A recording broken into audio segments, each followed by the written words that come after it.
Bienvenue chers téléspectateurs sur EBC, c'est moi Zalal Amourkana avec le journal. Selon l'agence des nouvelles éthiopiennes, les membres de la communauté diplomatique basée à Addis Abeba ont exhorté la communauté internationale à soutenir les efforts de l'Éthiopie pour intégrer la Corne de l'Afrique au développement vert. Le ministre de l'eau, de l'irrigation et de l'énergie, Selech Bekele, a informé les membres de la communauté diplomatique éthiopienne de la mise en œuvre de l'initiative Green Legacy de cette année qui aspire à planter 6 milliards de plantes d'arbres à travers le pays et 1 milliard dans les pays voisins. L'ambassadeur d'Israël en Éthiopie, Alain Admasso, a déclaré que l'Éthiopie avait apporté une contribution significative à l'unité africaine. Le pays tente maintenant de renouveler cette contribution avec l'initiative Green Legacy, a-t-il souligné. L'ambassadeur a déclaré qu'Israël accordait une grande attention au développement vert et qu'il travaillera avec l'Éthiopie. À cet égard, a-t-il ajouté. La représentante de l'Organisation des Nations Unies pour le développement industriel en Éthiopie, Arel Patricia Calabro, a déclaré que les efforts de l'Éthiopie pour relier le développement vers aux pays touchés par la sécheresse, y compris la Somalie, sont encourageants. La ministre de l'État des Affaires étrangères, Burtukan Ayano, a déclaré à l'ANE à l'occasion que la décision de l'Éthiopie d'intégrer la région avec son initiative Green Legacy est conformée à sa politique étrangère qui aspire à l'intégration régionale. L'initiative a été mise en œuvre compte tenu du fait de l'impact du climat dans l'un des pays voisins affectés. Toute la région, y compris l'Éthiopie, a-t-elle noté. L'Éthiopie a planté plus de 10 milliards de plantes au cours des 2 dernières années et a prévu d'en planter 7 milliards en 2021. Sur ces plantes, 1 milliard doit être planté dans les pays voisins. La devise de cette année est « Adorons l'Éthiopie », l'a lancée cette semaine par le Premier ministre Abiy Ahmed.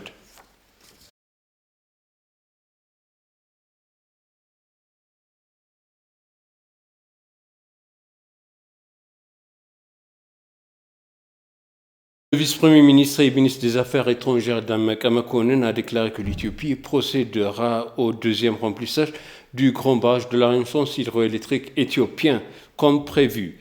Damek a fait cette remarque lors d'un discours lors d'une réunion virtuelle intitulée « Utilisation équitable du Nil ». Damek a déclaré que la réunion organisée par l'Union africaine devrait se poursuivre car c'est le seul moyen de résoudre l'impasse entourante du barrage hydroélectrique sur le Nil. L'Égypte et le Soudan tentent d'exercer des pressions inutiles sur l'Éthiopie par différents moyens, y compris l'internationalisation et la politisation des problèmes techniques qui ne feront que miner la confiance entre les trois pays, a-t-il ajouté. Le webinaire a été organisé par les ambassadeurs éthiopiens accrédités auprès des pays voisins et de la région du Grand Lac conjointement avec le ministère des Affaires étrangères de l'Éthiopie. Dans son allocution, le ministre des Affaires étrangères et de la coopération internationale de la République du Soudan du Sud, Deng Dong Deng, a déclaré que le grand barrage de la Renaissance hydroélectrique est un projet de paix qui profitera à toutes dans la région.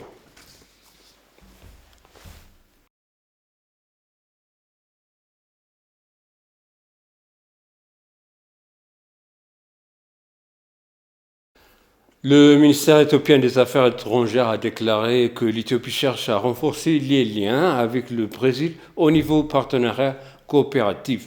L'Éthiopie et le Brésil ont tenu vendredi leur deuxième réunion de consultation politique bilatérale couvrant un éventail de questions régionales et multilatérales d'intérêt commun. Ils ont notamment évalué l'accord de coopération et de facilitation des investissements qui a été signé pour encourager les investissements de la coopération économique bilatérale, la coopération dans les missions de maintien de la paix et les questions judiciaires liées au travail de la police et au transfèrement des personnes condamnées ont également été des points de discussion entre les deux parties.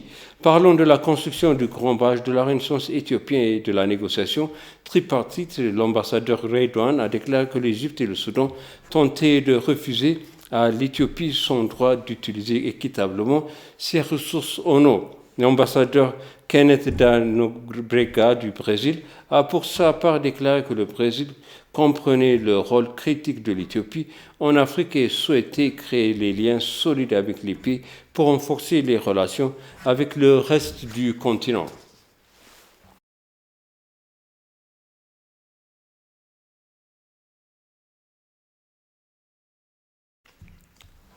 L'ambassadeur d'Allemagne en Éthiopie, Stefan Auer, a exprimé l'engagement de l'Allemagne à travailler en coopération avec l'Éthiopie pour réaliser le plan décennal de l'Éthiopie dans le secteur de l'énergie. L'ambassadeur a déclaré alors que l'école de l'église allemande à Addis Abeba inauguré hier un projet d'énergie solaire. L'ambassadeur d'Allemagne en Éthiopie et le représentant de l'État, Bravario Zigurkurot ont lancé le projet de panneaux solaires des 2 ans. S'exprimant à cette occasion, le directeur de l'école de l'église allemande, Taklu Tafesa, a déclaré que le panneau solaire génère une puissance électrique de 19 000 kW et qu'il est utilisé dans l'école.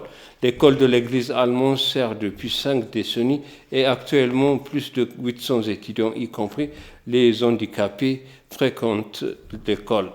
La société d'ancrage de l'Allemagne investit le secteur de l'énergie renouvelable en Éthiopie, a-t-il ajouté.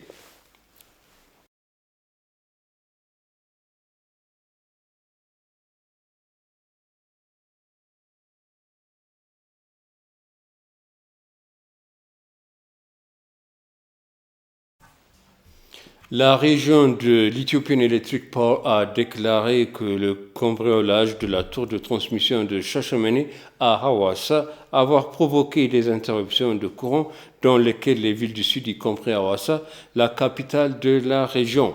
Le vol a eu lieu dans les zones frontalières entre les États régionaux d'Oromia et de Sidama, où des parties de 5 tours de transmission, dont chacune coûte 1,5 million de birres, ont été volées.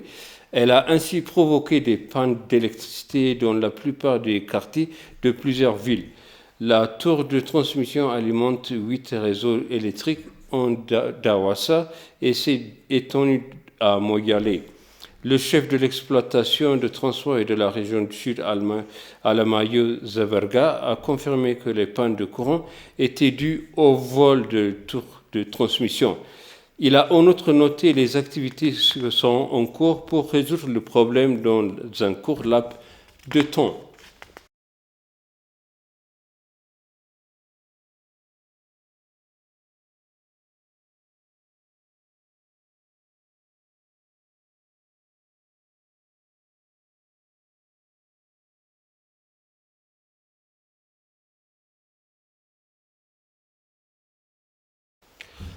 Le Conseil de ministère a pris hier l'unanimité d'une décision autorisant à l'autorité éthiopienne des communications à accorder une nouvelle licence de télécommunication à l'échelle nationale de partenariat mondial pour l'Éthiopie qui offrait les frais de licence les plus élevés et un dossier d'investissement très solide.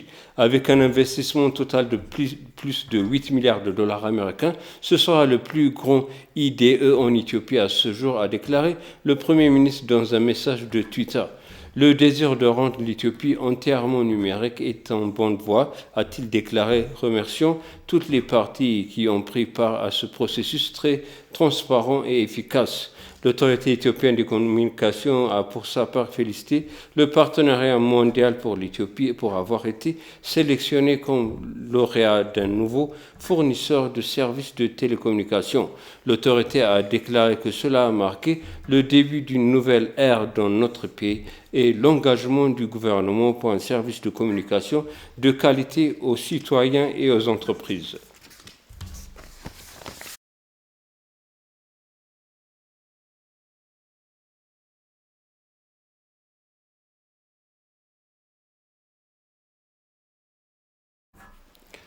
Et pour conclure le journal, l'ambassadeur d'Éthiopie en Chine, en collaboration avec Beijing Benjiga Culture Communication, a organisé un événement de promotion du café éthiopien en vue de renforcer les liens commerciaux dans ce secteur.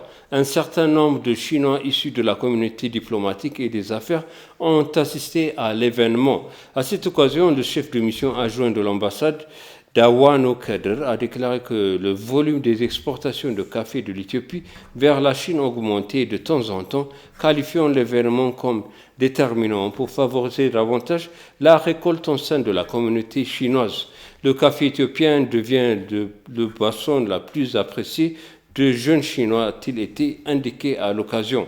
L'Éthiopie a exporté 4000 tonnes de café vers la Chine, rien qu'en 2019, selon les informations du commerce et de l'industrie.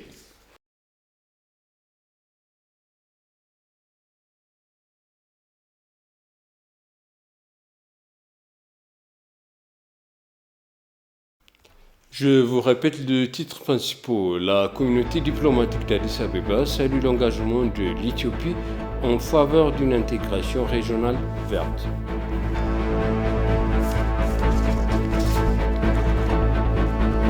Chers téléspectateurs, ainsi s'achève le journal. Merci de nous avoir suivis. Excellente suite de programme.